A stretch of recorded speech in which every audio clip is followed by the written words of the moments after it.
Je m'appelle Véronique Barillot et je suis artiste peintre. La particularité de mon activité, c'est que j'ai compris que je pouvais me concentrer sur deux sujets en même temps, les peindre en même temps, mais qu'ils donnent des images différentes, à des distances différentes pour le cerveau du spectateur. J'avais très envie d'arrêter le spectateur, de les interpeller, de les faire se questionner, qu'ils prennent du recul. Et en fait, je voulais créer une métaphore de la prise de recul.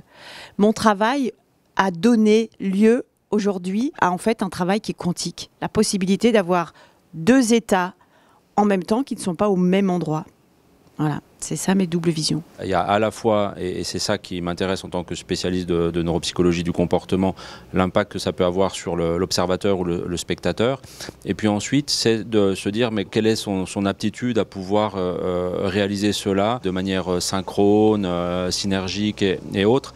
Et c'est la raison pour laquelle, avec un collègue spécialiste en imagerie fonctionnelle au CHUV, qui est le professeur Bogdan Draganski, en 2019, Véronique est venue réaliser une IRM. Et l'idée, c'était de voir si au sein de son cortex occipital, donc les régions postérieures, qui sont les zones de la représentation visuelle et qui permettent d'intervenir dans la virtuosité, quelle était cette connectivité.